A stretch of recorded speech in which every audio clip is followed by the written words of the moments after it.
हमेशा अपने कौशलों को बढ़ाते रहे। 10 सालों बाद बूढ़ा आदमी सेवानिवृत्त हो गया और जवान आदमी उसके पद को संभाला।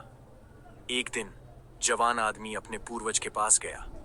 पूर्वज ने उसकी असंतोष पर पूछा और जवान आदमी ने चिंता व्यक्त की।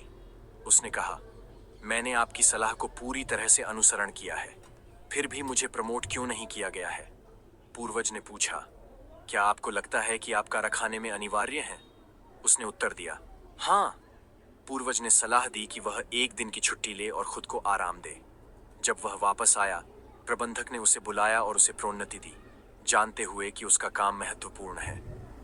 जवान आदमी ने धन्यवाद दिया और यह समझा कि यही सफलता का रहस्य है। इसी प्रकार की घटनाएं चलती रहीं, पर एक दिन उसको कारखाने में प्रवेश करने से रोक दिया गया। उसे इस बात का अफसोस हुआ कि उसकी नौकरी समाप्त कर दी गई। वह अपने पूर्वज से मिलने गया और पूछा कि उसने क्या गलती की। पूर्वज ने कहा, तुमने सिखाने का पहला हिस्सा समझ लिया, लेकिन दूसरा हिस्सा भूल गए।